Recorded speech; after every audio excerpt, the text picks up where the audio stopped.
Quand il s'agit de la qualité de l'air et de l'eau, New Delhi est clairement en queue de peloton.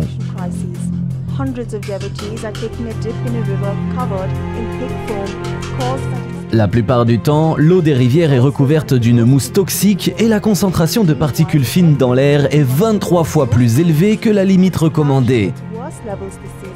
Comme aucune mesure efficace n'est prise, New Delhi reste l'une des villes les plus polluées de la planète.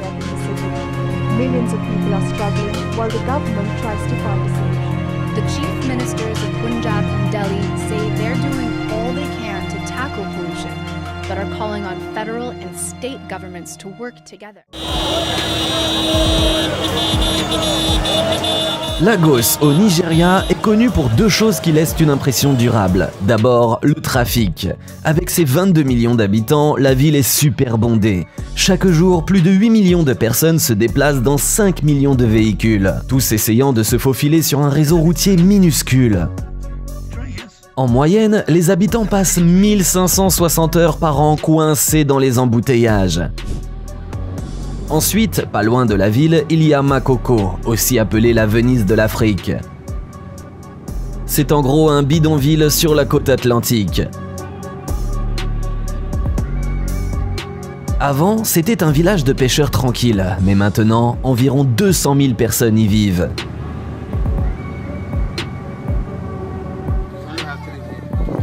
La vie y est pas chère, on paie pour la terre et on peut survivre grâce à la pêche.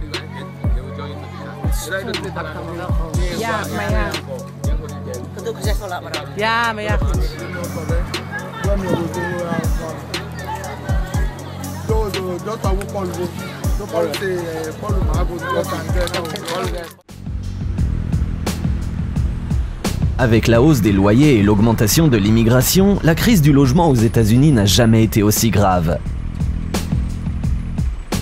Et c'est à Skid Row, un quartier du centre-ville de Los Angeles, que ça se voit le plus. Plus de 4000 sans-abri y vivent en permanence.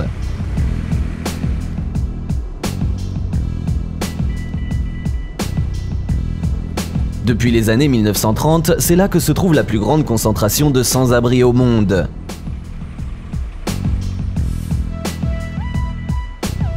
Le quartier s'étend sur 50 pâtés de maisons, avec des trottoirs complètement recouverts de tentes.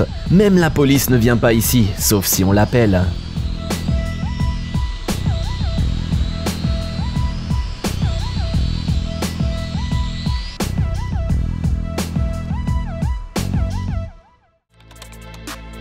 Dans le désert près de Dubaï, il y a un cimetière de supercars qui cuisent sous 40 degrés.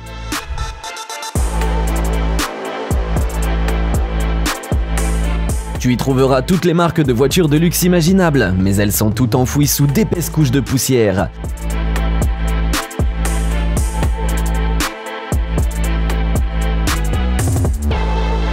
Certaines ont été abandonnées par des entrepreneurs en faillite qui ont fui le pays. D'autres ont simplement été laissées là par les riches propriétaires qui n'ont pas pris la peine de les vendre. Ces voitures sont vendues aux enchères pour presque rien, et certains finissent même par être utilisés comme voitures de police.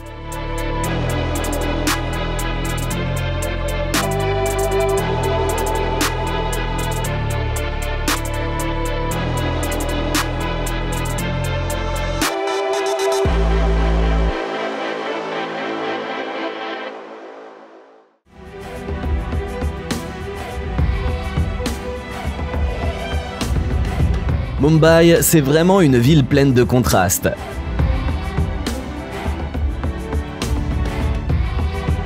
Juste à côté des gratte-ciel, on trouve le plus grand bidonville du monde, le quartier de Dharavi. Avec plus de 277 000 habitants au kilomètre carré, Dharavi est l'un des endroits les plus denses de la planète. Malgré le nombre énorme d'habitants, il n'y a pas vraiment d'infrastructure. Même l'accès à l'eau potable est limité. Mais au moins, les jeunes ont accès à une éducation correcte, ce qui leur donne une chance de quitter Dharavi. La décharge de Ghazipur, près de New Delhi, la capitale de l'Inde, est connue comme le mont Everest des ordures. Elle mesure 72 mètres de hauteur. Environ 2000 tonnes de déchets y sont déversées chaque jour, alors que près de 8 millions de personnes vivent à proximité et souffrent d'une odeur insupportable.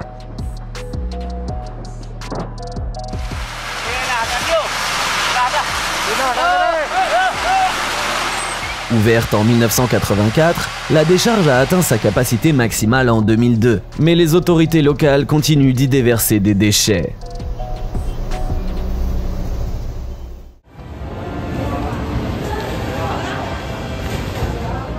Le Monster Building à Hong Kong est un endroit super populaire et un lieu de tournage pour plein de films.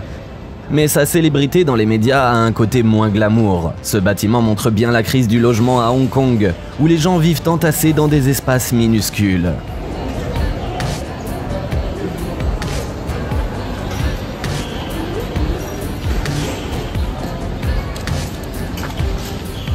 Le complexe compte plus de 2000 logements et abrite 10 000 personnes. Des familles entières vivent dans des appartements minuscules et la démolition ou la reconstruction ne sont pas envisageables.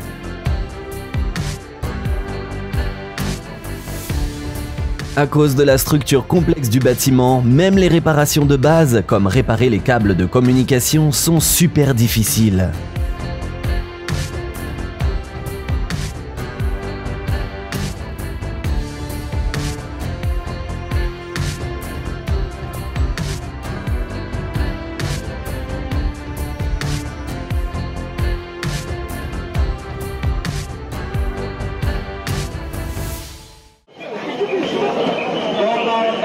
Le métro de Tokyo transporte 8,7 millions de personnes chaque jour.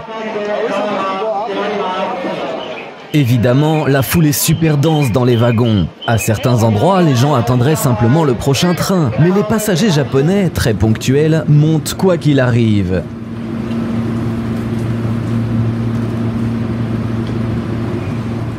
C'est pour ça qu'il y a des employés spéciaux appelés Oshiya. Leur boulot, c'est de pousser les passagers à l'intérieur pour que les portes se ferment à l'heure et que le train puisse partir sans retard.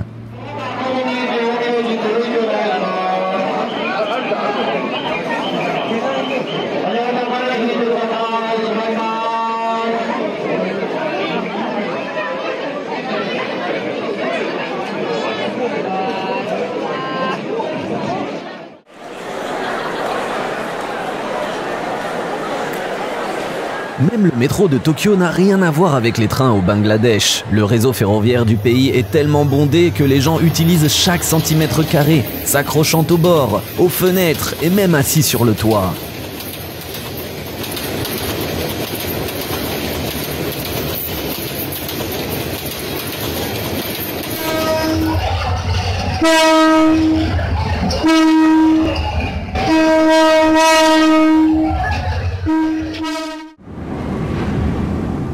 Lahore, au Pakistan, est officiellement reconnue comme la ville la plus sale de la planète.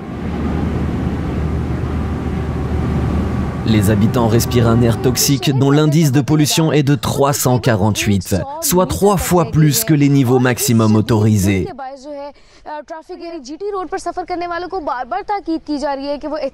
Les principaux responsables sont l'activité industrielle non réglementée et l'utilisation très répandue de vieux véhicules.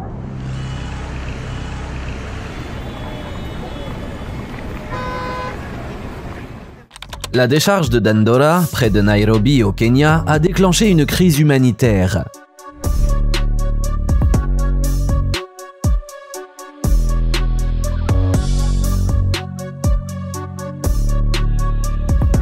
Ouverte en 1977, elle a été officiellement déclarée impropre à l'élimination des déchets en 2001. Mais Dandora est toujours en activité, recevant des milliers de tonnes d'ordures chaque jour.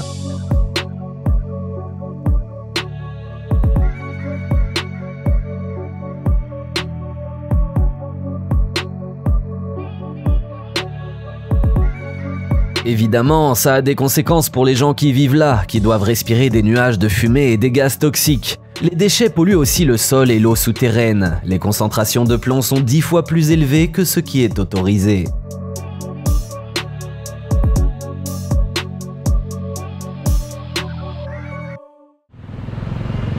Hanoï, c'est la capitale des bouchons sans fin. Les embouteillages, c'est tous les jours. La vitesse moyenne peut descendre jusqu'à 10 km/h et il faut parfois une demi-journée pour traverser la ville. Pourquoi? C'est simple. La population augmente plus vite qu'on ne construit de nouvelles routes. Les voitures sont moins chères que jamais et les transports en commun ne sont pas efficaces.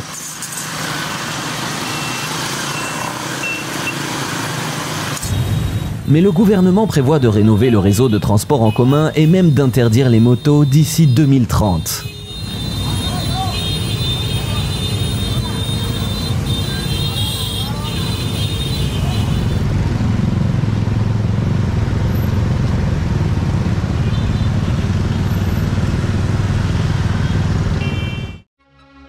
Au bord du Caire, en Égypte, se trouve ce qu'on appelle la ville des ordures. Le problème, c'est que la capitale n'avait pas de système efficace pour gérer ses déchets. Les habitants du quartier de Manshiat Nasser ont donc décidé de s'en occuper eux-mêmes. Oh, doggo, easy, easy, easy. I just want to go. Hello. No, no, I just go here. Okay, okay. Contre une petite somme, ils ramassent les ordures dans des charrettes et les transportent jusqu'à chez eux, où ils les trient.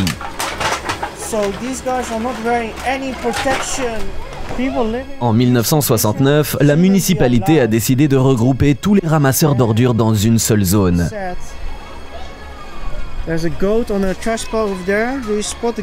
Les conditions de vie y sont épouvantables. L'air est chargé de fumée provenant de la combustion de plastique, les rues sont ensevelies sous les ordures et l'eau est contaminée par des produits chimiques. Anan, do you guys have pigs back here? We don't have any pigs, you can see.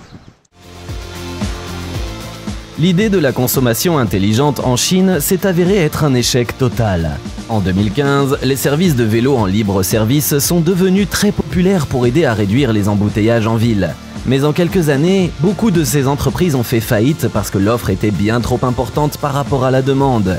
Et avec autant de vélos dans les rues, les gens les laissaient souvent dans des endroits pas adaptés.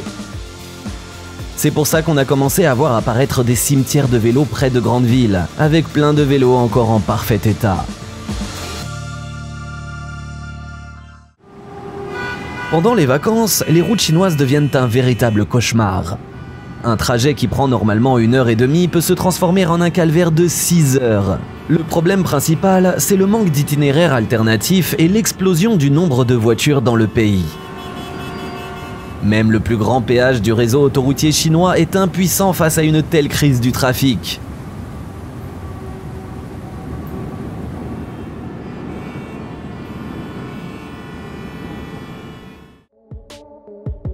Environ 9 millions de personnes dépendent des eaux du fleuve Citarum en Indonésie, mais des décennies de pollution industrielle l'ont transformé en un terrain vague toxique.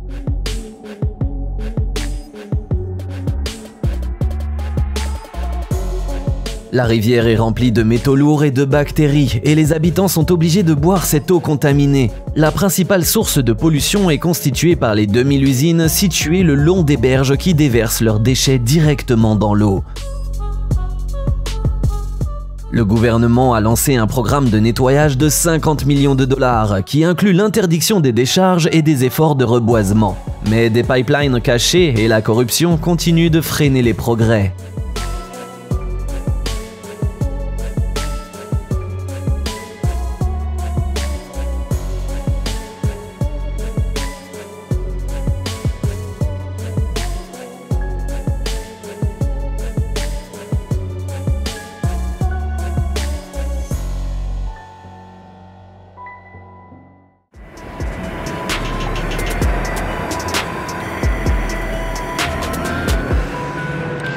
Rocinha, à Rio de Janeiro, était autrefois un symbole de la réussite du Brésil, inspirant les designers et les cinéastes.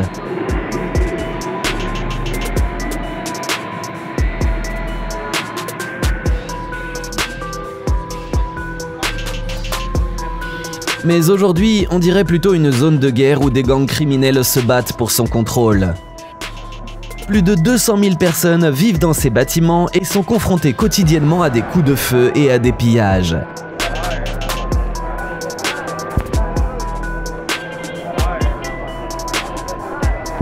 Aller faire ses courses est même considéré comme une preuve de courage. Le gouvernement étant incapable de contrôler la zone, les infrastructures sont insuffisantes et les habitants n'ont pas accès à l'eau potable, ni à un système d'égout digne de ce nom.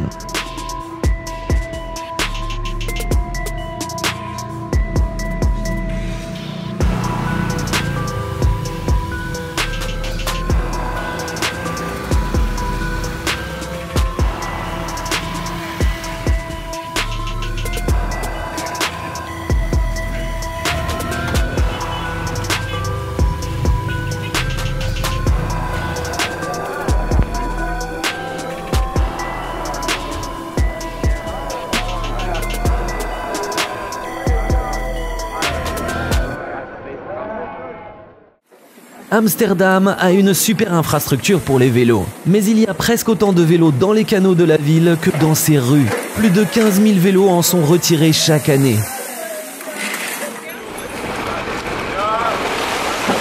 Tous les jours, une équipe spéciale plonge dans l'eau avec des pinces mécaniques géantes.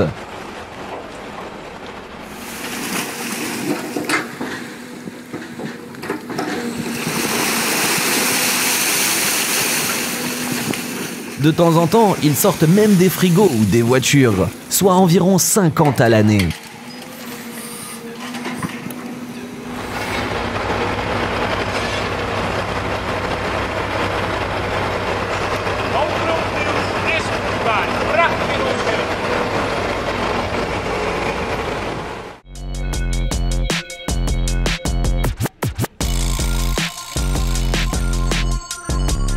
Le quartier de Ferentari est le plus gros ghetto rom de Bucarest. Des dizaines de milliers de familles y vivent dans des conditions inhumaines, dans la saleté, avec un mauvais accès à l'eau et à l'électricité, et sont complètement marginalisés. La plupart des habitants tombent dans la criminalité dès leur plus jeune âge. Ils n'ont pas accès aux soins de santé, les enfants ne vont pas à l'école, et la police ne se montre que très rarement.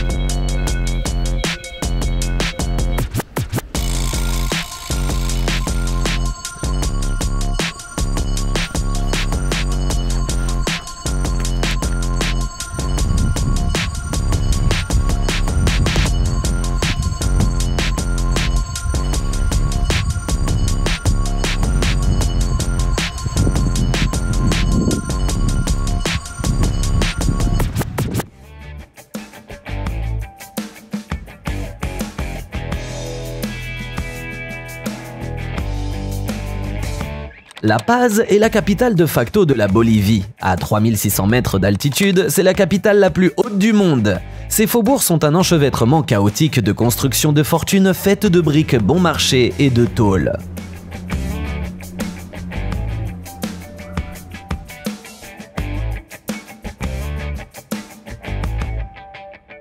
Malgré la croissance économique, les infrastructures de la ville restent faibles, avec des problèmes persistants de transport et d'accès à l'eau potable. Le chaos urbain est aggravé par un mauvais aménagement et un manque de sécurité. Les rues sont étroites et les quartiers désorganisés, ce qui rend les déplacements difficiles et les embouteillages constants compliquent la vie au quotidien.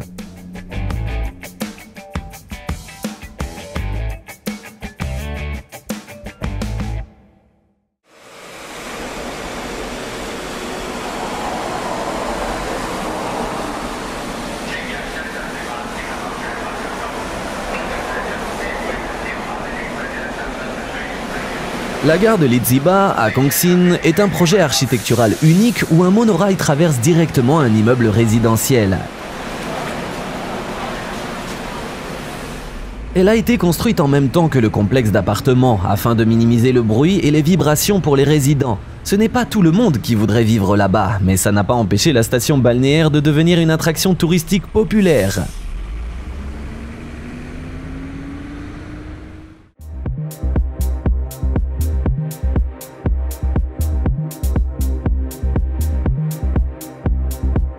Dans la ville chinoise de Suzhou, un bloc entier de chalets de luxe se dresse sur le toit d'un centre commercial. Ces maisons suscitent des débats passionnés depuis des décennies. Les autorités locales insistent sur le fait que les structures sont légales, tandis que les habitants de la ville sont convaincus qu'elles violent les codes de la construction.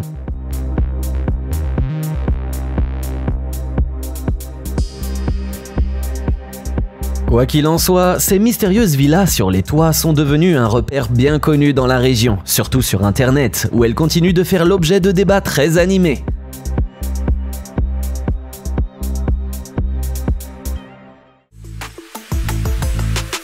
Les prix de l'immobilier à New York sont parmi les plus élevés au monde, obligeant ceux qui cherchent un appart à prendre ce qu'ils trouvent. Ce micro-appart est une option parmi d'autres. Sur 24 mètres carrés, tu trouveras tout ce dont tu as besoin pour vivre, mais tu peux dire adieu aux invités.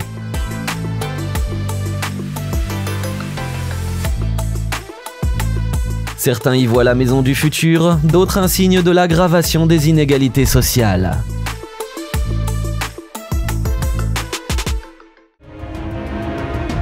Le complexe résidentiel de Burj Al Babas en Turquie est un exemple typique de projet à grande échelle qui a mal tourné.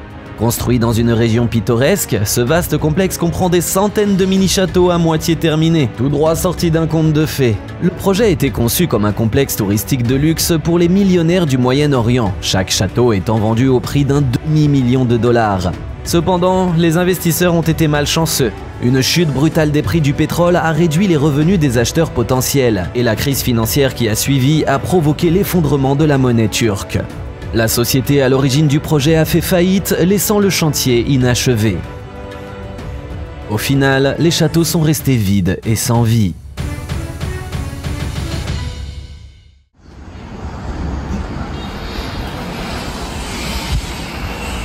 Les villages urbains chinois sont des vestiges d'anciens hameaux nichés entre des gratte-ciel modernes.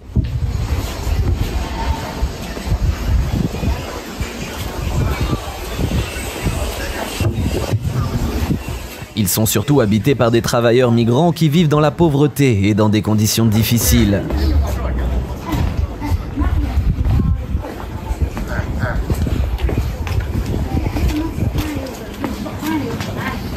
Les rues sont étroites, les bâtiments sont délabrés et l'éclairage est minimal. Il y a aussi des problèmes constants avec l'approvisionnement en eau, l'électricité et l'évacuation des eaux usées.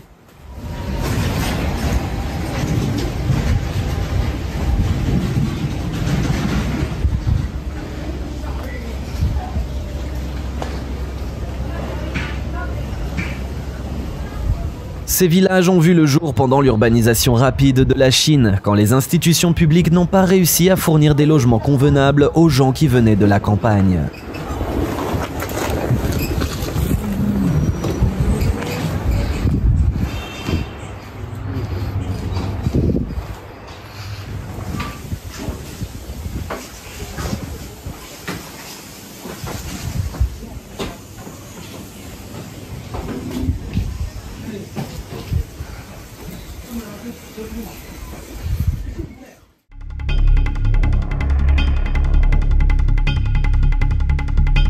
Petare, c'est un énorme bidonville à Caracas, au Venezuela, où vivent environ 30 000 personnes.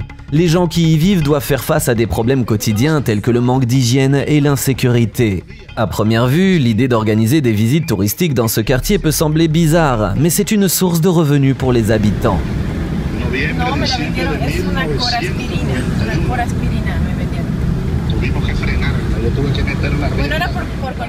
Petare est apparu après la crise économique qui a profondément divisé la société. Les quartiers riches de Caracas ne sont qu'à quelques mètres des cabanes en bois délabrées du bidonville.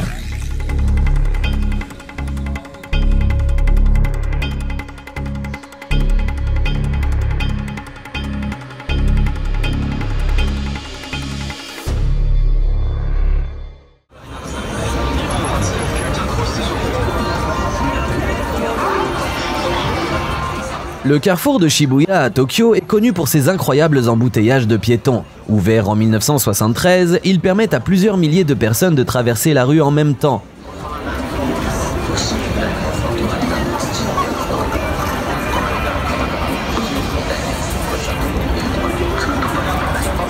Vu d'en haut, on dirait une colonie de fourmis humaines. C'est devenu un vrai truc à voir pour les touristes et les locaux, et on le voit souvent dans les films et les séries télé.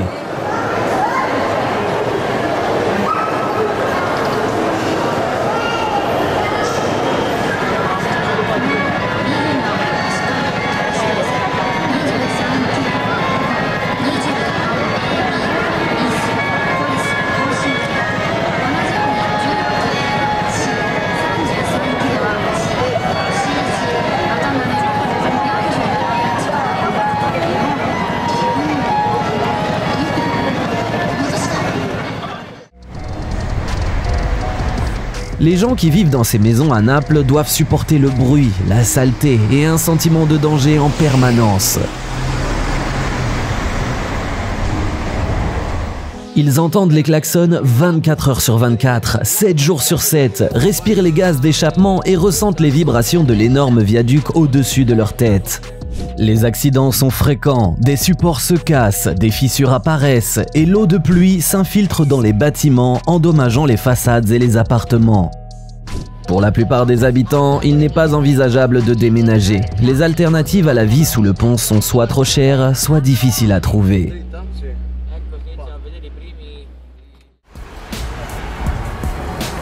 En 2023, des tas d'ordures en décomposition envahissent les rues de Londres.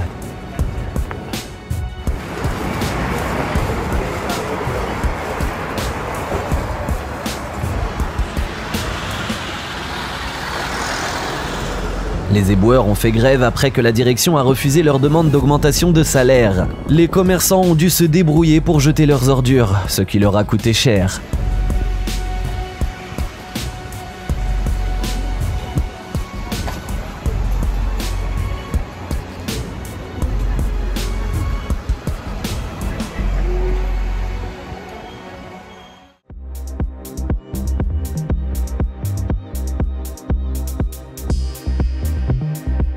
Cet immeuble situé à Kudrava, en Russie, est un cauchemar urbain. C'est une structure massive avec 35 entrées et 3708 appartements. Dans ce quartier, il y a plus de 4000 voitures et il n'y a clairement jamais assez de place pour toutes. Presque tout l'espace disponible est occupé par des parkings, ne laissant que quelques aires de jeu. Le soleil n'éclaire cette zone que pendant une courte période chaque jour, ce qui lui donne un aspect sombre. À l'origine, le quartier était clôturé, mais il s'est avéré inutile de garder les portails fermés car quelqu'un entre ou sort toutes les 10 secondes.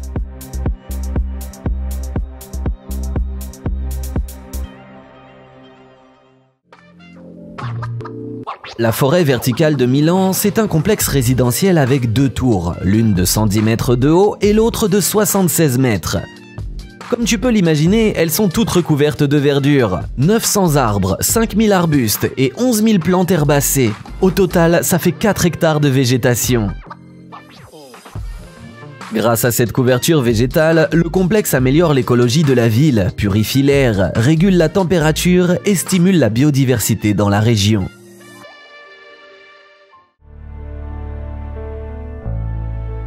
La State Tower est un gratte-ciel unique à Bangkok qui fait 247 mètres de haut. Il y a des appartements, des bureaux, des magasins et même 2 hôtels 5 étoiles.